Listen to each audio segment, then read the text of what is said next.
this was the first airplane that could go past Mach 1. And we were always briefed, don't you dare go Mach 1. But if you do, here's the circle. Out northeast of Wickenburg, northwest of Wickenburg, near the Baghdad area, if you know where Baghdad is. And but if you do it there, and everybody that I talked to, how did you do it? I didn't quite make it. So why not? Why? It just wouldn't get through. Okay.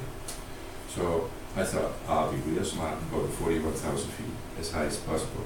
This airplane could go, and then take it in a shallow dive, and then finally got 2.98 Mach. And I wouldn't go faster. I said, come on. And then, okay, go a little steeper. Go a little steeper. And all of a sudden it went, wham. So, and 1.03 Mach, yes! 20,000, 15,000, 10,000, holy cow! And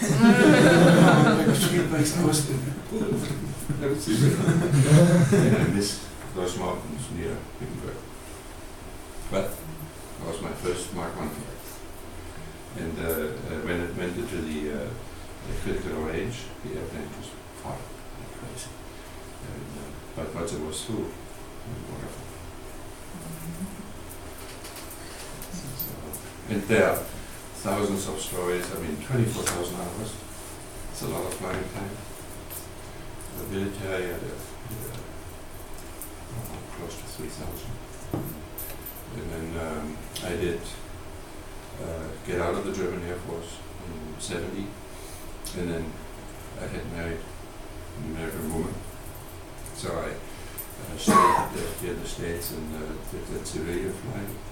Most of the airplanes that I flew were like Learjets, Cessna Citations, if you know what that looks like, but also corporate jets. And then I did a lot of teaching. I had 14,000 hours in Rome as a flight instructor. So that shows you that I love to teach. Taught her when they were little. I was one of the few pilots that could fly the corporate jet single pilot without a co-pilot. So I had her brother, Matthew, and her in the co-pilot seat. And so I often asked, what?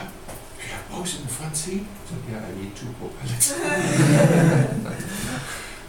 So they were exposed to flying very early in their lives.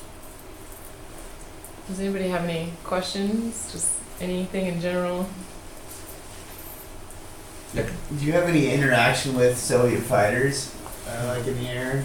No. I don't know if you had to run them off. No, see, we had, and you may have heard the word ADIZ, A-D-I-Z, which is the Air Defense Identification Zone. And we, in general, were not allowed to fly in there. So there was a buffer zone along the Iron Curtain, and we couldn't get in there. But we had guys that got lost, and there's a big to-do story with two F-84s, German guys, landing in Czechoslovakia. Oh my God! But at least they landed. And then another one that went into Berlin, a German. You had to cross the Iron Curtain because Berlin was right in the middle, an island in Soviet-occupied East Germany. So we weren't allowed to fly there, but we had a couple of guys that did it. And but in general, we could not fly in that zone, so we didn't have much space to fly. So then, of course, NATO could go into France. France was horrible as far as ATC goes, talking on the radio. The French are very, very proud people and very, very proud of their language and so on. So, but they were not NATO country, so they had to talk English. So what they came up with, from the 1st to the 15th of the month, they were speaking French. And from the 15th to the 30th of the month, they came once in a while and talked English to us. So you could not cross their border without having their permission.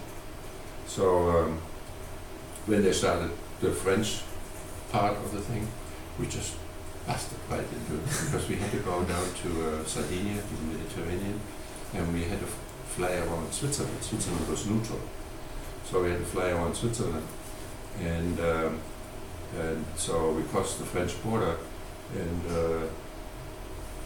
we made our call that we crossed the border, and they wouldn't answer, or if they did, they answered in French.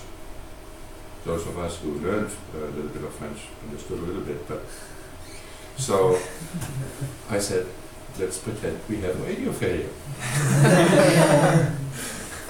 So we have radio failure, we crossed the border, and sure enough, there was a mist there looking at us. Making the wings. Okay, we went back, and now we made, he came up close. Okay. That meant no radio. And so it was, a little bit funny and difficult, but it was a cat and mouse game, and so we loved it. Any other questions?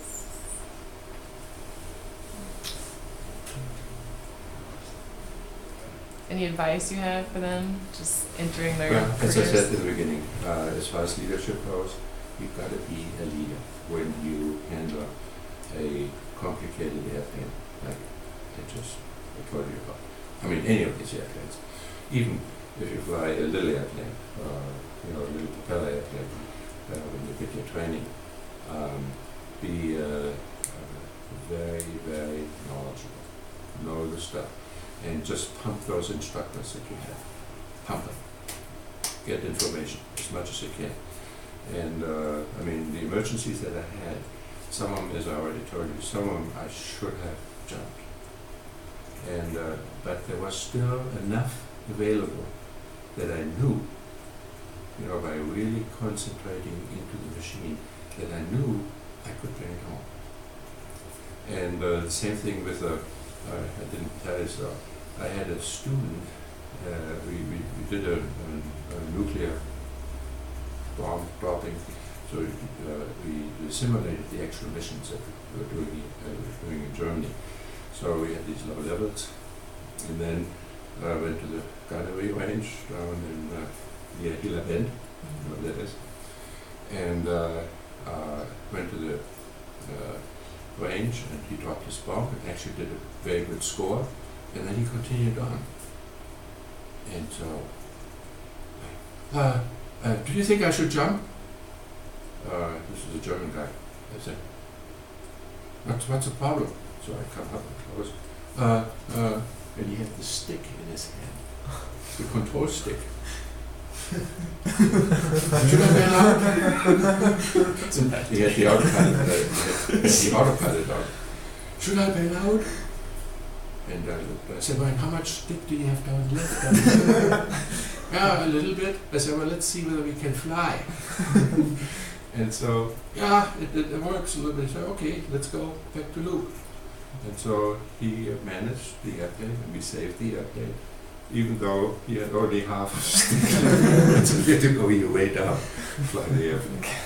So, there are stories, macho, but when they turn out to be, when you come back and you land and you roll off, it's all forgotten. Okay? And but all I can tell you is know your subject better. And flying, I would recommend every one of you. You all want to go fly? Learn to fly? You? Okay. Do it. If you have the chance, do it. It's the neatest job in the Air Force. I never flew airliners. It's not quite true. I had buddies that went to the airlines, and they trained in Tucson. The Lufthansa, German airline pilots trained at Tucson. And so every so often my buddies came there, hey, you want to go and fly with us a little bit? I said, sure. So I have a landing in a 747, but just sitting there for fun. and also 737 and that sort of thing, 727. So when they came down and had their planning, okay, try it. And it's a completely different way of flying, and I didn't like it. I'm a fighter pilot. And but then also flying the little airplanes, they're challenging, and it's really a joy to teach the beginners and then see how they suddenly come up to the same levels that you are. And it requires leadership. You really need to, what I said, need to know your stuff so you can give it to the others. And if you don't, the other guy, previous owner, knows. Oh, he doesn't know. And then they lose respect. Okay? So just try to be as far as ahead as you possibly can so you can lead a group of people who you are, or flight of 4 or 6. And then once in a while we had flyovers on like Luke Day or in Germany, these military days, and then we flew 16 ships, 16 airplane information. And so again, you need, as a leader, really know what you're doing, and you basically fly 16 airplanes when you're up there. And yeah, good. Yeah, thank you, Colonel Janzik. And I hope I entice you to all the fighter pilots. I know you'd be mad if I didn't show this one, so. It's a 104 big flight, but yeah.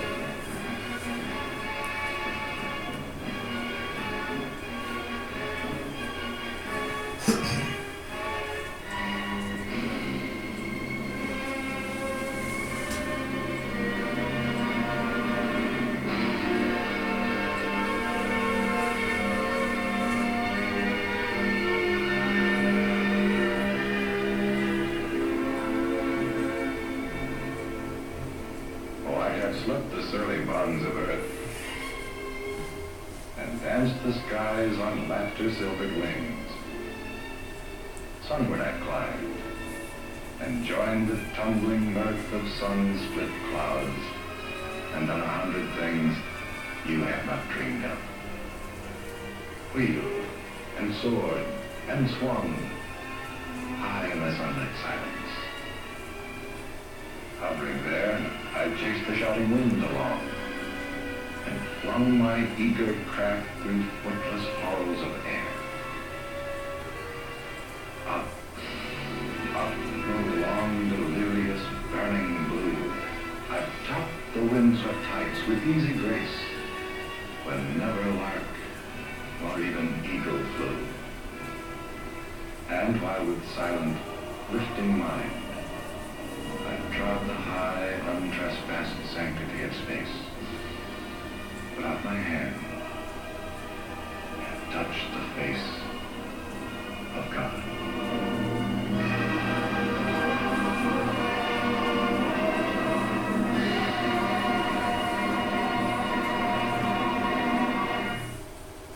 All right. Thanks, Jeff. Again, thank you. Have you seen this before? This book in Arizona. This came every time Channel 5 shut down at midnight. And I did the final broadcasting.